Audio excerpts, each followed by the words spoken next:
when we speak of the sacred, we speak also about the religious and how we culturally deal with the religious. The religious has to do with the way of us as humans being in the world, and with the fact that our relation to self and our relation to the world is characterized by indirectness and mediacy.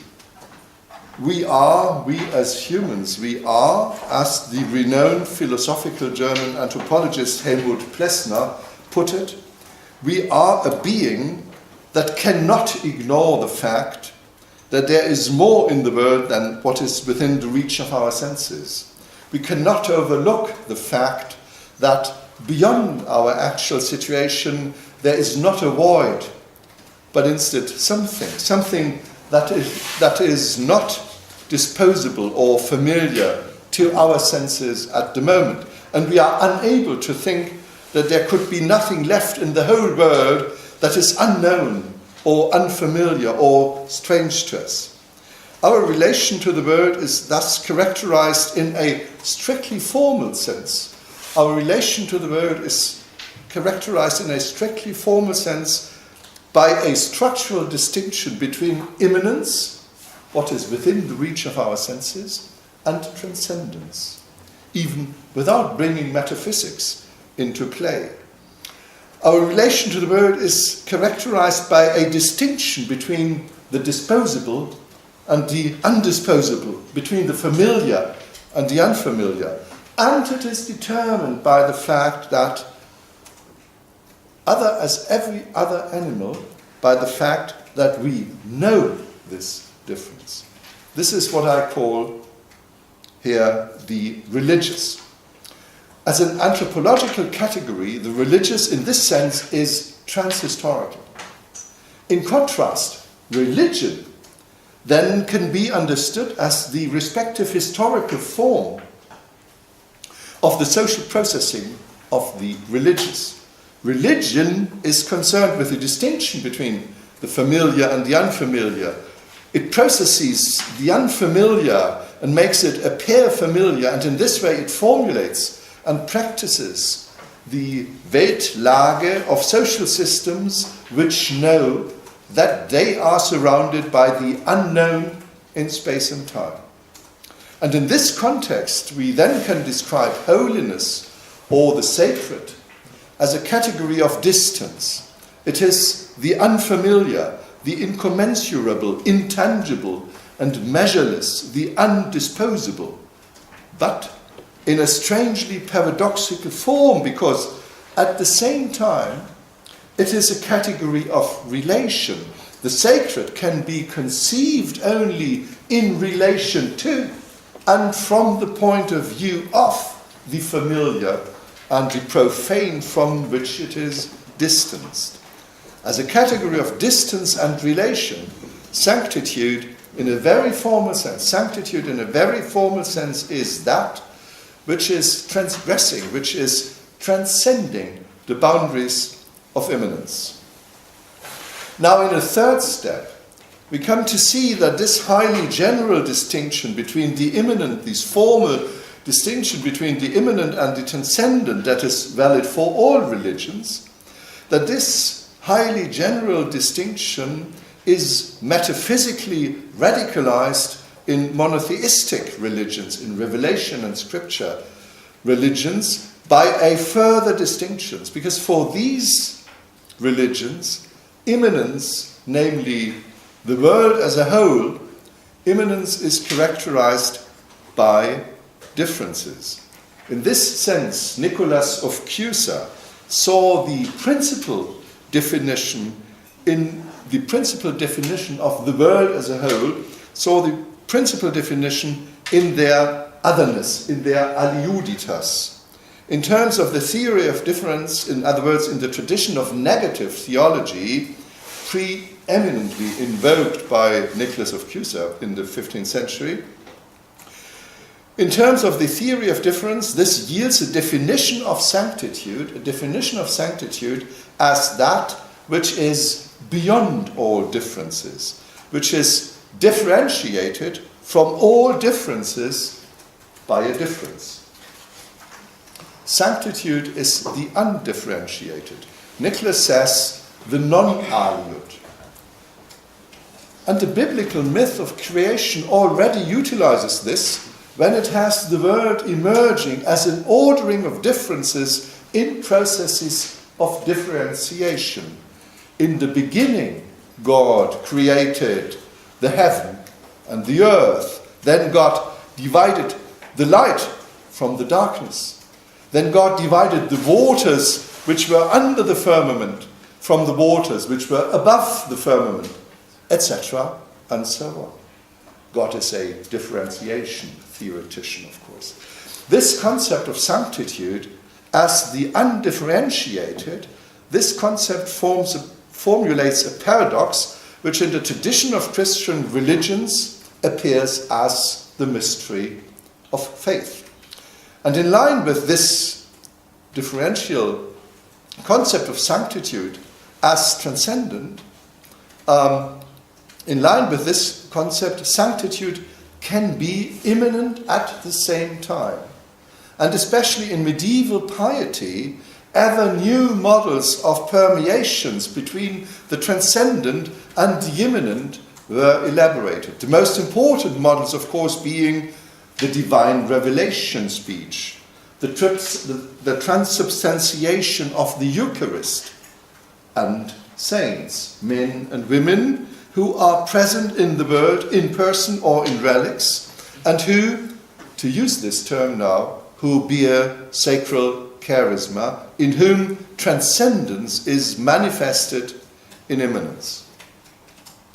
Saints bear charisma. In the tradition of religious discourse and theology, this means that they are deemed to be blessed by God, characterized by a special otherworldliness, a numinous authority with an ability for wonders and giftedness to receive revelations, inspirations, epiphanies. Such a perspective is admittedly outside the purview of cultural theory. In the domain of cultural theory, the charismatic emerges not as a divine grace, but rather in the dimensions of its social construction. Max Weber, in his Sociology of Religion, paved a still important way to access these immanent dimensions of the charismatic, and in this context, he repeatedly employed a phrase from Jesus' Sermon on the Mount to speak of the charismatic. Max Weber often said, the formula of the charismatic is, "It is written, but I say to you." Weber uses this phrase to draw attention to an aspect other than the divine gift, namely how sacral charisma relates to social order. Max Weber, is interested in the disruptive power of the charismatic. The German word is Außeralltäglichkeit, and this is almost intranslatable into English. My interpreter had the wonderful word, the extra-quotidian character, the extra-quotidianus dimension of the charismatic. Max Weber characterizes sacral charisma as a specifically irrational in the sense of knowing no rules, and at the same time he understands it as a specifically revolutionary in the sense of overturn of the past. Weber defines the charismatic as opposing traditional or rational orders. What is written then? This would be the long-standing and reasonable law, including the institutions of scripture, of interpreting texts and enforcing the law. What is written would be the constitution of the constituted order, all of which the charismatic is set to oppose with the eventfulness of living speech. Litera enim occidit, spiritus autem vivificat. Established order and charismatic breakthrough, institution and charisma, therefore form a constellation imbued with tension. The institutional is associated with the reduction of contingencies, with the coherencies and persistencies of collective orders. In contrast, the charismatic encompasses the unique, the momentous, the extra-quotidian new order installed by a great individual which disrupts established systems. The institutional involves transpersonal roles and offices. Charisma, on the other hand, is tied to the presence of individual bearers. It is precisely therein that intense experiential quality lies for the followers of the charismatic person. If one comprehends the differences between the charismatic and the institutional in this way, one can easily understand that the fundamental problem of social processes initiated and justified by charisma, that the fundamental problem is the perpetuation of the charismatic. How can it be placed on a permanent footing beyond the moments of its ephemeral, eventful, intense presence? Because even a charismatic person can be absent once, and she is mortal. Charismatic people and their followers can ignore this fundamental problem only at the price of social failure. The charismatic must aspire to institutional stabilization. If it is not to dissipate, genuine or pure charisma must be transformed into institutionalized charisma.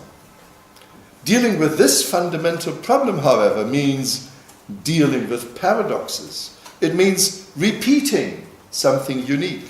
It means objectifying and quotidianizing the intense event. It means making its surprise foreseeable, eternalizing its time structure, losing the ties to the great individual. The Roman Church, with its subunits, offices and cults, is probably the most significant historical example of an institutionalization of such paradoxical tensions between the charismatic and the institutional.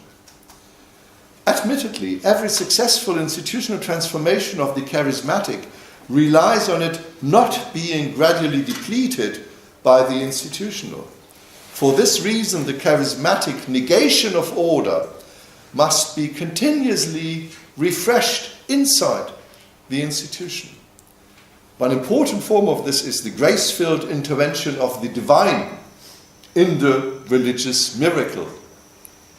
It has been joined, this most important form of the miracle of the wonder, it has been joined by other no less important forms over the history of Christian piety, i.e. liturgy, symbols like the cross, dogmas, the roles of priests or monasticism, and many others. And the disruptive power of the charismatic can also be represented through the non-biblical and non-liturgical narrative of a saint. These narratives, admittedly at the price of semiotic immediacy, these narratives can even show the tensions between the institutional and the charismatic in dramatic escalation. And this is what we would now turn our attention to.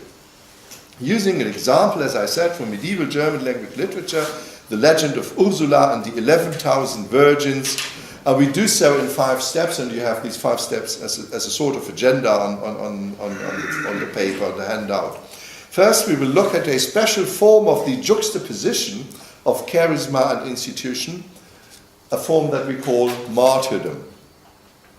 We will then narrow our focus using the hagiographic narrative of the martyrdom of Saint Ursula. Afterwards, we will reconstruct the events leading to the martyrdom to show that charisma, both as a special virtue of a saint and as their presence, that charisma opposes the social order. And we will then observe that Ursula's charisma not only opposes the secular order, but in fact provokes the sacred order of the church. And in conclusion, we return to our theory to analyze what the text has taught us with respect to the tension between sacral charisma and social order.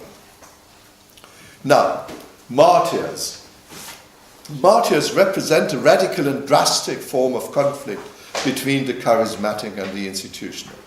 An established order attempts to stabilize itself against charismatic disruption by seeking to destroy the body of the bearer of the charisma. The martyr and his or her followers, however, including the listeners of the martyr legend, the martyr and his or her followers know that martyrdom is a phenomenon of reversal, that here in the martyrdom, that here violence and power are related inversely.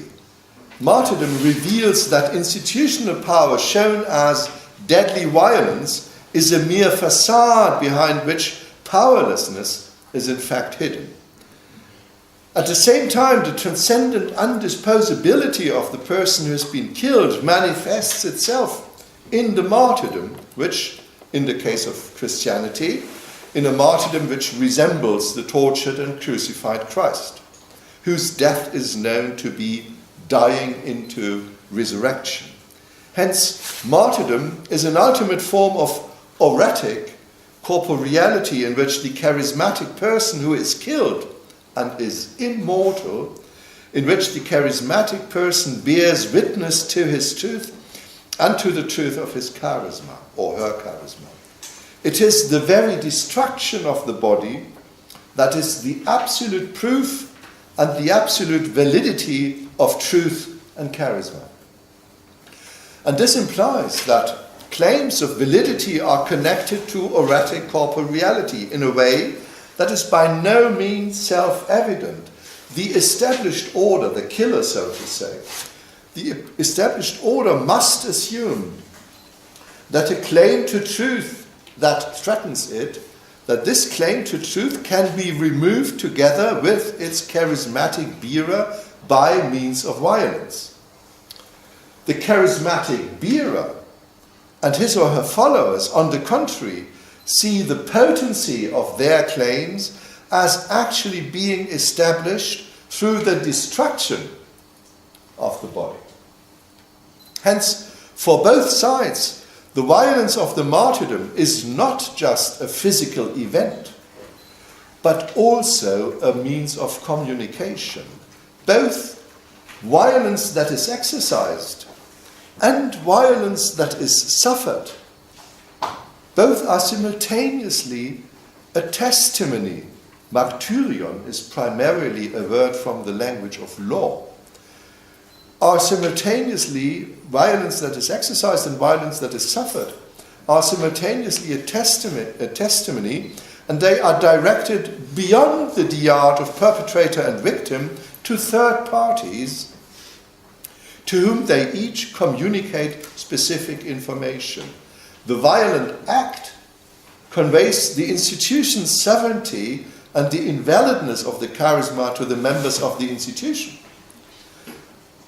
To the followers of the charismatic person, however, the violence suffered bears witness to the impotence of the institutional order and the transcendence, the undisposability, the out-of-reachness, the impact of a charisma that is manifest in both the immanently absent and the transcendently present martyr. In martyrdom, the institutional and the charismatic bloodily clash, with the result that the latter is elevated to the unsurpassable. Now, these broad reflections on the theory or structures of martyrdom provide us, it is also a description of Muslim suicide bombers, for example, what I have said. It's right, that structure, which is very pertinent in our contemporary societal constellations. These broad reflections now provide us with an analytical framework for the textual example for the Christian martyrdoms of which the medieval legend of St. Ursula and the 11,000 virgins tells. We use the oldest full text in German language, which is part of an extremely voluminous collection of verse legends dating back to the last decades of the 13th century. and known as the Passional. And its narrative content, this version is only marginally different from what Jacobus de Voragine tells in his Legenda, aurea. And so we can say what we have as a textual example here is very widely disseminated hagiographic knowledge in the Middle Ages. Now, Ursula, the Britannic king's daughter, is hated by two heathen princes, Maximus and Africanus, for the steadfast faith of her large following. The two princes enlist the king of the Huns to kill her. On her return from a pilgrimage to Rome, Ursula is caught in an ambush in Cologne, where the Huns lie in wait to kill Ursula and her entourage when they land. This murder occurs completely without warning. Only Ursula is subjected to questioning before she is killed. The king of the Huns offers her a marriage so that she has to decide. Does she want to continue the process of becoming godlike until her bodily death, or does she wish to interrupt her journey out of imminence to return instead to the center of this world at the side of a heathen king? The Huns question thus confronts Ursula with a choice, and how she makes this choice highlights the voluntary nature of her death. The charisma of a saint is also a product of their being challenged by secular institutions. It is only Ursula's deliberate refusal of an unbloody alternative that makes the victim of violence at the same time a sacrifice. Murder and transcendence-related self-sacrifice coincide, and this very element characterizes the central concept. To be a martyr means to choose death at another's hand. Ursula's religious charisma is the unity of this difference of choice and death. On the one hand, in her choice, charisma becomes manifest as the ultimate ethical qualification as virtue. Ursula defends her virginity.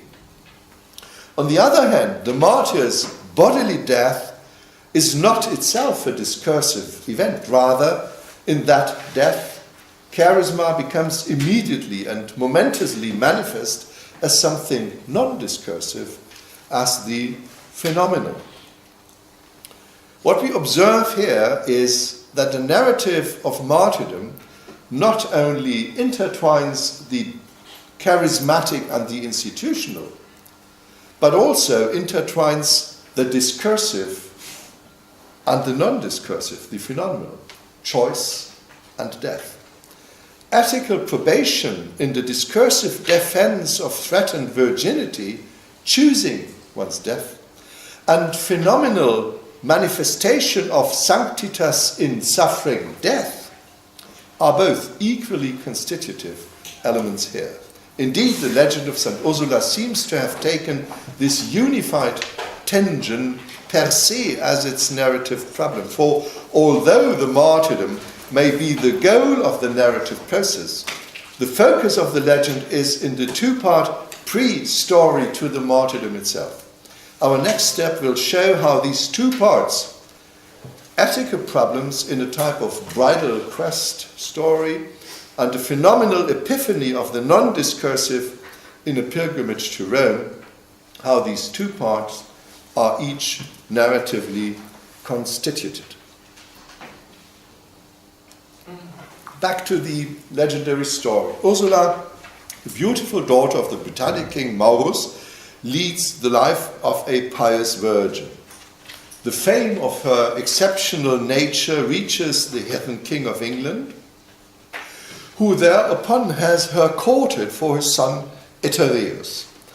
And this courtship plunges Maurus, Ursula's father, into a difficult dilemma, since he neither wants to marry his daughter to an unbeliever, nor does he dare to reject the suit of the warlike king. It's Ursula who suggests a surprising solution to this dilemma. she informs the courtship messenger that she will agree to the English suit in exchange for meeting 3 conditions. She demands for herself and 10 other princely virgins, she demands an entourage of 1,000 virgins each, and a richly equipped fleet to carry this multitude, and finally the heir to the English throne must be baptized.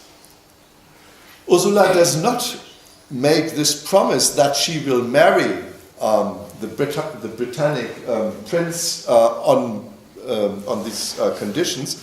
Ursula does not make this promise without an ulterior motive, however.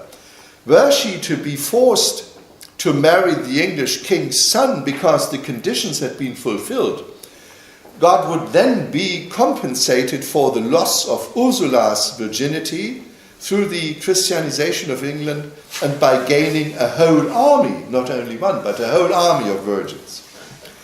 And one surprise gives rise to the next. All of Ursula's conditions are met. In England, Etereus is baptized. In Britannia, virgins arrive in the required numbers, 11,000 virgins.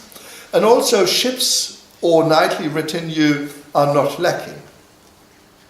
Now, in the second part of the story, Ursula sets out at the head of a giant army of virgins on a pilgrimage to Rome, which she undertakes at the behest of an angel, and which, she has been promised, will culminate in her martyrdom in Cologne, on her returning to Cologne. In the Lateran, Pope Cyriacus and numerous other dignitaries join her in the pious anticipation of blood testimony. During the return journey, more willing prospective martyrs join the group from as far as Greece and Constantinople.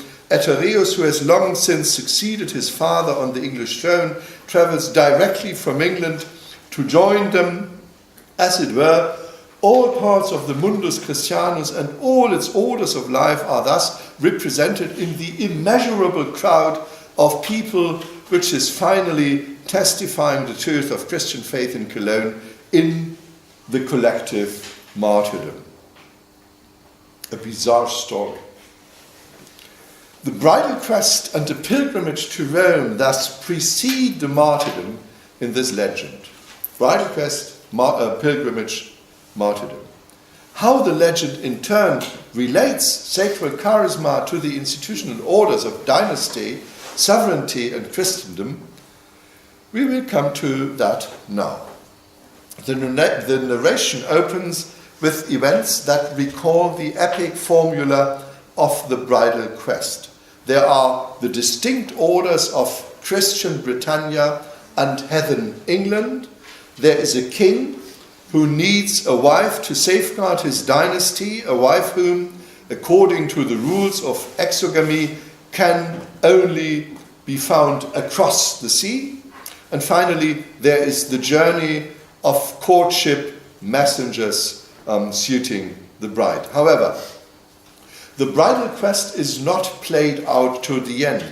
Before a war or a dynastic wedding happens, the bride and the suitor together enter into eternal bliss in the spiritual marriage of martyrs with Christ. Narrative dynamics, which the legend appears to borrow from the bridal quest pattern, are thus soon set aside. Nevertheless, the formula is neither structurally nor semantically dysfunctional here.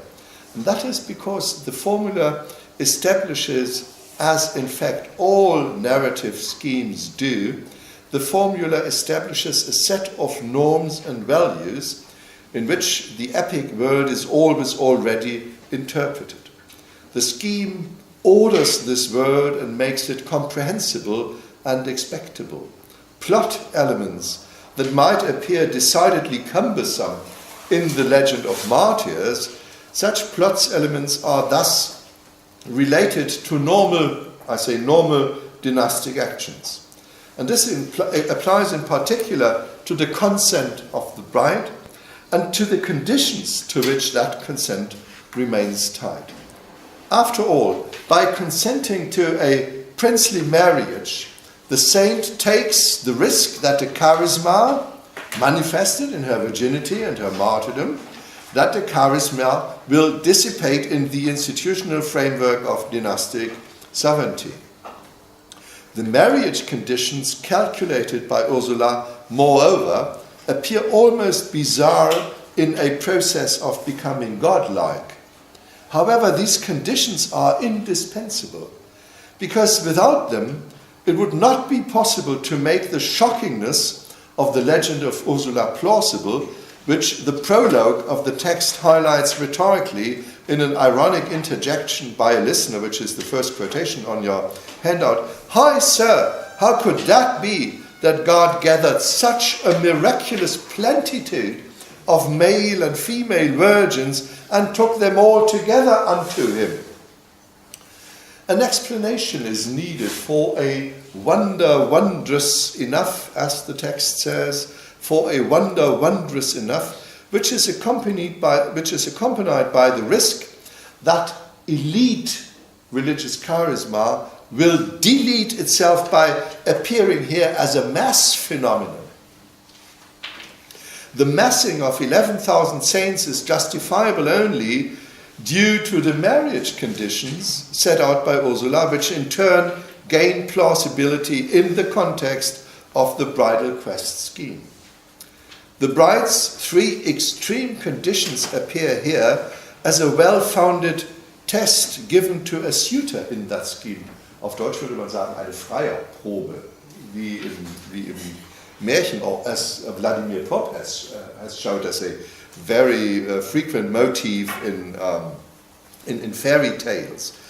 The challenge of the test highlights the status of the bride through her undisposability, and it also enables the suitor in passing the test as a hero to distinguish himself as the crosser of uncrossable borders, as the best and only man fit for the unique bride.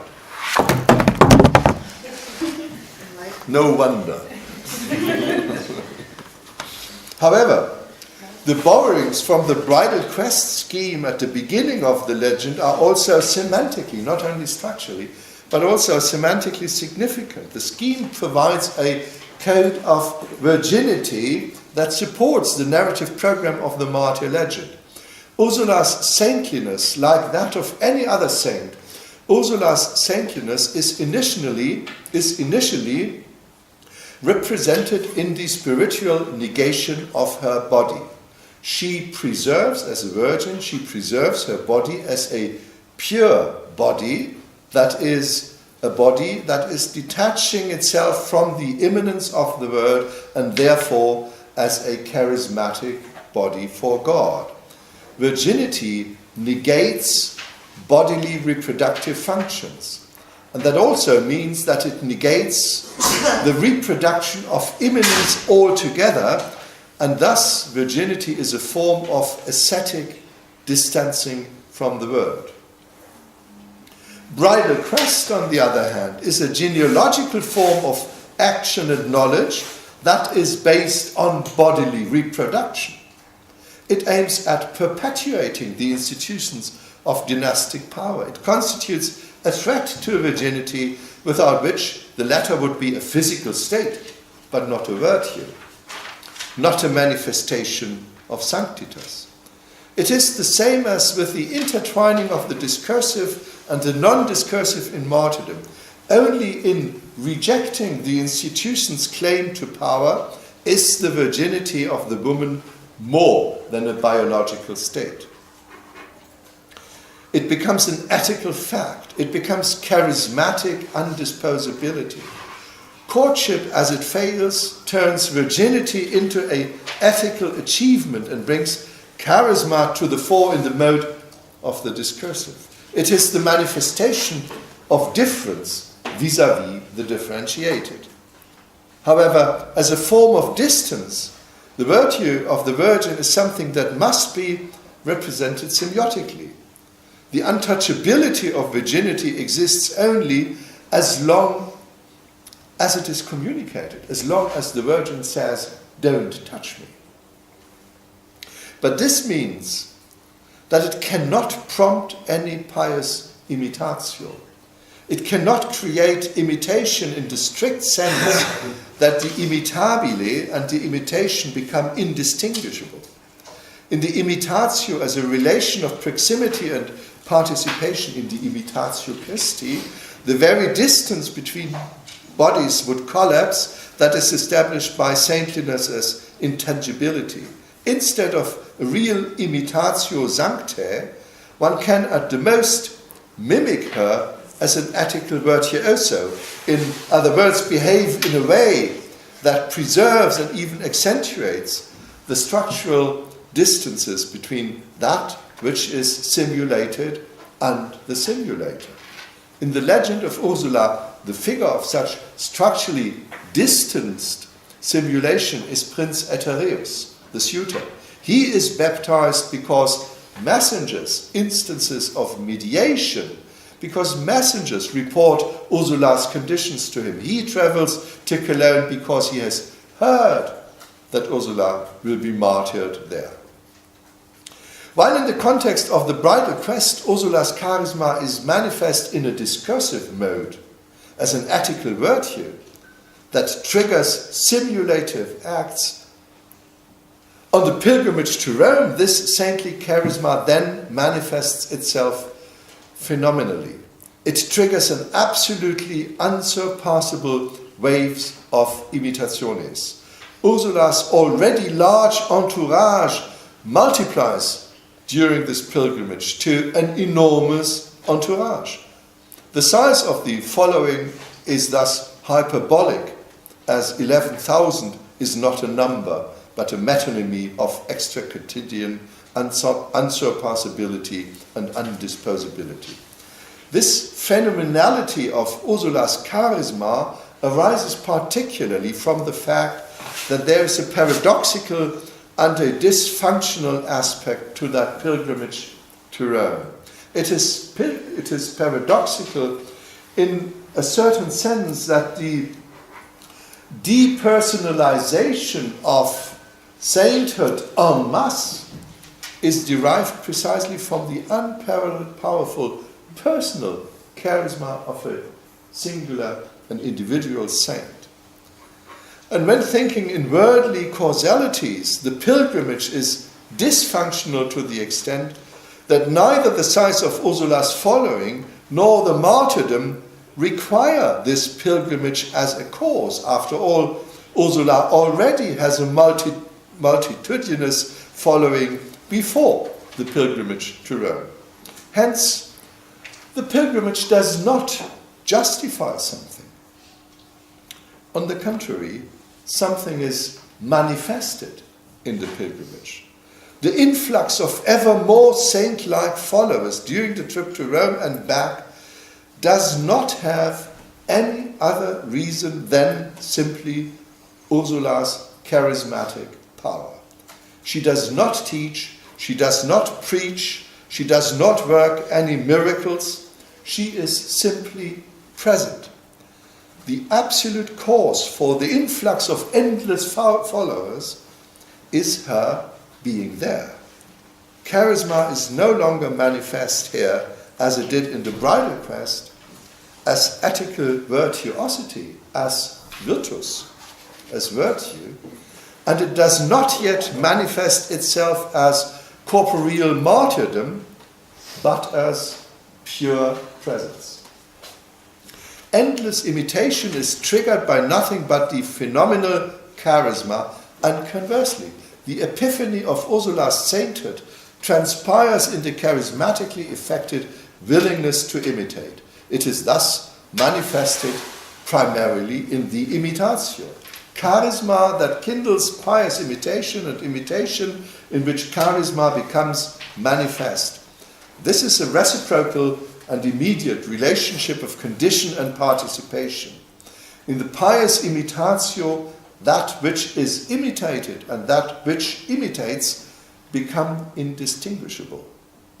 The pilgrimage as a journey through the world shows this immediacy between charisma and imitatio. It shows the ubiquity of Ursula's pure charisma between Cologne, Basel and Rome, from Constantinople to Antiochia, in ecclesiastical and secular princes, in the powerful and the powerless, in women and men equally. This phenomenal charisma attracts everyone into the immediate following of St. Ursula, into a configuration of proximity and fascinated participation, even of becoming one with the imitabile. For Ursula's followers, it is not about moral orientation, confessions, or decisions. What befalls them is instead a charismatically effected leap into another order. To imitate Ursula means to aim for one's own martyrdom as a direct reflex that is before or beyond any reflexivity. Orientation towards a person of exemplary ethical behavior is a distance relationship. Charisma and imitatio, on the other hand, as we use these terms here, form a compact, immediate relationship. In that relationship, an epiphany of saintliness transpires not with ethical virtuosity, but with numinous, magical presence. From here it becomes apparent why the events leading up to the martyrdom, dysfunctional in terms of plot logic as they are, why these events are themselves bipartite. In the bridal quest part, they highlight the saintliness of the protagonist as her ethical virtuosity, as her virtue, from their discursive, semiotic, normative side. On the pilgrimage to Rome, in contrast, Sanctitas becomes manifest as the numinous presence of transcendence in immanence, the charismatic power of which is demonstrated by the vast imitatio it triggers. The bridal quest primarily revolves around questions of the continuity of worldly power, kingdoms. The tension between this institutional context and the virtue of the saint is, as it were, stabilized in a compromise. I just recall that if a princely marriage came about in the interest of continuous royal sovereignty, the ensuing loss of Ursula's virginal charisma would be compensated for God through the virginity of the 11,000 new virgins. Assets of salvation are conceived as quantities that can be exchanged. In this respect, the pilgrimage part systematically complements the bridal quest narration. That is, here it is not the institutional continuity and power of secular sovereignty that are at stake, but spiritual sovereignty at its highest level. And in contrast to the bridal quest, a compromise of the charismatic and the institutional does not exist. It is Ursula's phenomenal saintliness that in Rome, and especially in the case of Pope Cyriacus, elicits a fascinated willingness to imitate her, a fascination by which the institution of papacy itself is challenged. Even the Pope himself wishes to follow Ursula and to become a martyr. He therefore gathers the members of the Curia and asks them to choose a successor for him. But the cardinals are by no means willing to institutionally approve the disruptive power of the charismatic and to integrate it into the established order. This is the second quotation.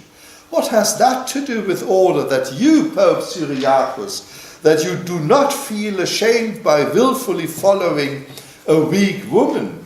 We, the cardinals, advise you to refrain from the inconstancy of this journey. The institutional perspective of the Curia cardinals, in their institutional perspective, charismatic power is nothing but female weakness. And the disruptive suddenness of imitation is mere inconstancy.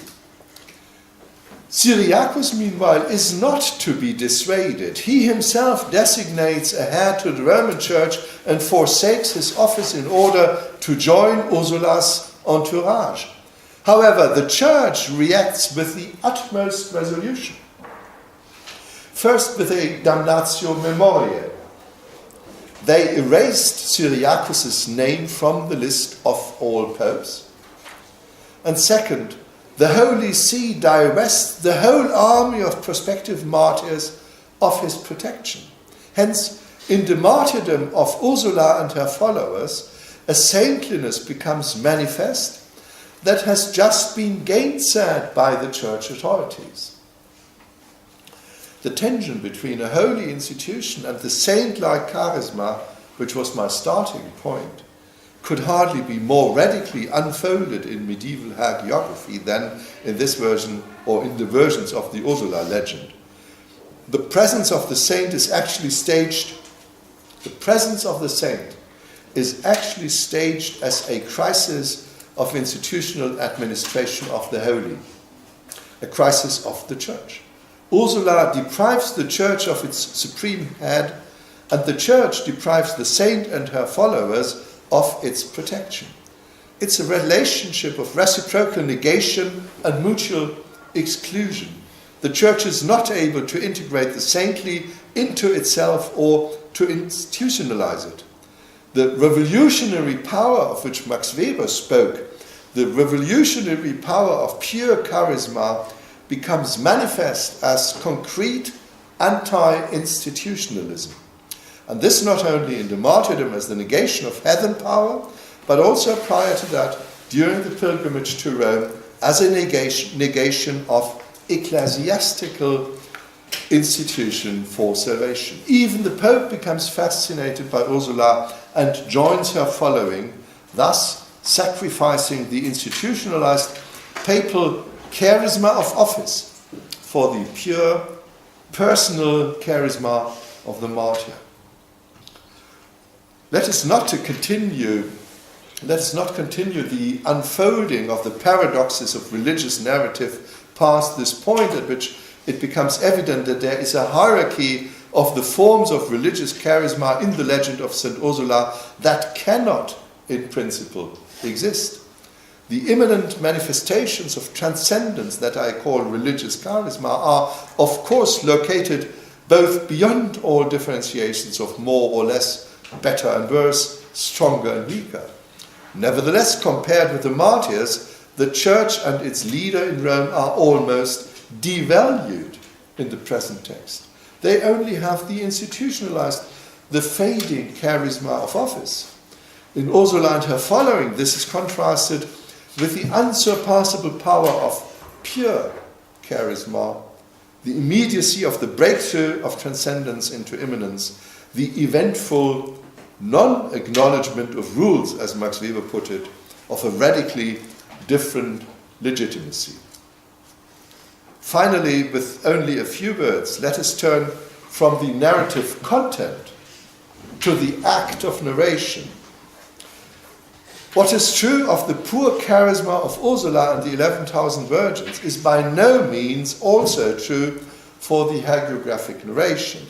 The legend itself is not revolutionary or anti-institutionalist, but rather stabilizes institutional order. As a medieval legend, it cannot be conceived as anything other than an element of a culture of piety, a culture of piety that is officially guaranteed, regulated, and also tamed by the Church. As a pragmatic component of this culture of piety, the hagiographic narration balances two complementary and tensely opposing functions. On the one hand, the legendary narration itself is not only not anti-institutional, but the opposite. It is a form of containment and subsumption of the charismatic. Patterns, schemes, scheme and style of this narrative subordinate the charismatic subject to standard narrative context, to context that secure expectations in which the subject is already ordered and interpreted. Text and codex stabilize and accentuate this objectification and repeatability, and so conversely curb the eventfulness of the hagiographic narrative. And the co-texts of the legend in the legendary, in the collection of legends, the co-texts integrate the legend into the meaningful chronological order of the church year and integrate it thus into the entirety of Christian institutionalism. The legend as such does not present, but instead represents phenomenal charisma in institutional form. By making available in linguistic immediacy what is based precisely on immediacy and undisposability, the narration of legends functions as a mode of, let us say, the narration of legends functions as a mode of charismatization of the institutional. That is, in the narrative execution of the legend as a form of institutionalization of charisma, it also becomes possible to experience the fact that the institution is nourished by this charisma while it must negate it at the same time. The legendary representation of the charismatic negation of order inside institutional order is a form of inclusion of the excluded as excluded. It simultaneously counters that which it encourages, the fading of charisma, its institutional depletion. Legends are institutionalizations of tangents. They repeat the unique. They foresee the surprise. They order the unorderable. They rationalize the deliberately irrational. But I say unto you is a disruptive, powerful address, and in fact belongs entirely to the order of what is written. Thank you very much for your attention.